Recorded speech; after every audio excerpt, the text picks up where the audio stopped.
ever heard of the Hexenzirkel? As the spooky name suggests, it's a secret society. Once upon a time, it even challenged the Anemo Archon himself. But he replied, "Let us make music, not war, and resolve our conflicts through song."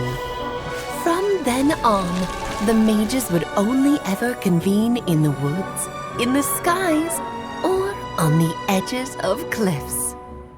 At these tea parties, they discussed their stories and secrets and resolved their differences, as the tea and cakes bore witness to their pledge never to fight amongst themselves. Yesterday I snuffed out the life of my beloved. He had grown old and was extremely sick. He loved me dearly, so I took his fate in my hands and ended his pain. I'm raising a son. Of all the children I had, he's the only one left. But I suppose that still makes me a mother. My lifespan is nothing compared to yours, so I wish to leave you with my storybook. Actually, maybe you can pass it on to your children one day. Oh, this looks interesting. Let me scry. My dear sisters, we mustn't let prophecies threaten our bonds of friendship. Even the most frightening witch was once a little girl, and growing up can be so tough. Sometimes we all need to vent our troubles to the wind. Even if the nations go to war, or the sky falls down, the mages' tea parties shall forever be held around this table.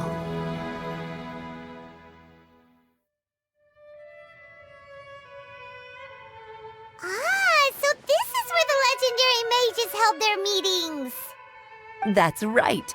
We often met here to chat and have tea. Then, what about the part saying that if we light the lantern of utmost joy, we'd receive a supreme blessing? About that. I never expected anyone other than Jay to actually read the full contents of that prophecy. It's a little embarrassing. The truth is, that prophecy was actually just a letter that we sent to Jay as a group the day before her wedding. So it was indeed written by all of you.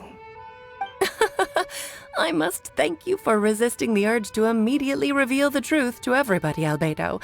Knowing you, you probably figured out everything the moment you laid eyes on the message. No, it took me a little longer than that. A flower that is not of this world, a guide who will never get lost, one who would never lie, and a legend that never ends. These 4 descriptions signify 4 individual mages. When a member of the organization had to leave the group to spend the rest of her days with her beloved, the other mages would write down this prophecy and send it to her to invite her for a final get-together. A flower that is not of this world signifies, of course, flowers that do not naturally exist in this world. This is the signature of our full name, Rhindaughter, also known as Gold. If there's anyone in this world who could create a flower species that does not yet exist, it would be her. The guide who will never get lost is N, otherwise known as Nicole.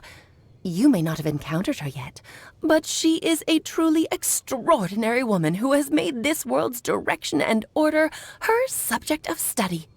Some of you may be fortunate enough to have already heard her voice. Like a prophetess, she will only speak to guide people toward the truth when a change has occurred in the world. She has a tendency to suddenly speak in someone's mind without any warning. If one day you would be unfortunate enough to run into a truly dangerous situation, she may use her voice to guide the way forward for you. Who would have guessed that there are so many mysterious women in this world, and that they would all know each other? The one who would never lie is me.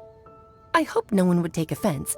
It's just that I, Alice, or A for short, have always had a soft spot for those with sincerity and candor. As for a legend that never ends, you may not know M in person, but you've likely encountered one of her works. Have any of you ever read The Boar Princess? Huh?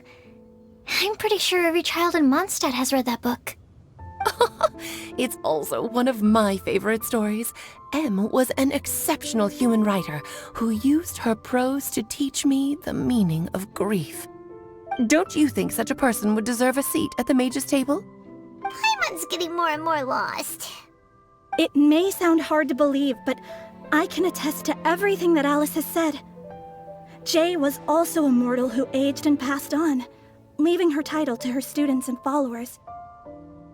Alice, you've never acknowledged any of Jay's successors. It's now been centuries since the first of us took on her mantle. I've always wanted to meet you. Do you also want to become a mage? Title aside, I think I'm more interested in the meaning and purpose of the Hexen Circle. I used to think that the Hexen Circle was a group of women who could control the very fate of this world. But now, I've seen for myself that besides Jay, many other ordinary people were also among you. Do you think less of us now? No, not at all. My interest has been piqued, and I'm now even more drawn towards the idea of becoming a mage. You're right. I've never acknowledged any of Jay's successors. But you are different. You are much more fascinating than any of your predecessors. Oh, has someone finally piqued Aunt Alice's interest? Now is not a good time, Scarlet, but as soon as I am able, I will seek you out for a meeting. I want you to tell me all about Jay's married life back in her hometown. So the mage who received the prophecy letter from all of you was Jay? She left the Hexen Circle after getting married? Precisely. There was only one way the letter could have been interpreted. She would have known what we meant as soon as she saw the message.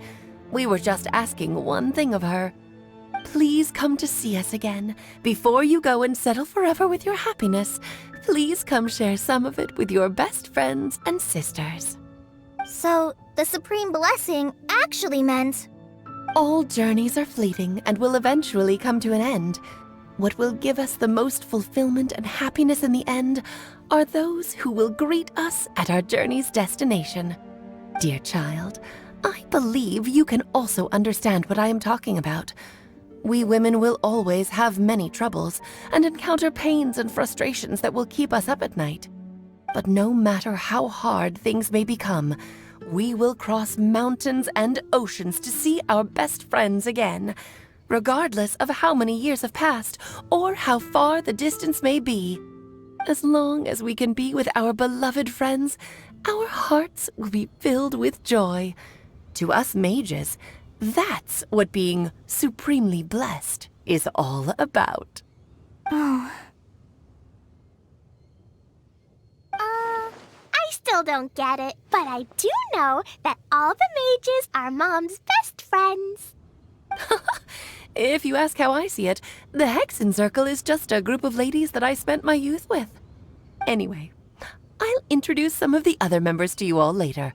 I still have a few things to attend to, so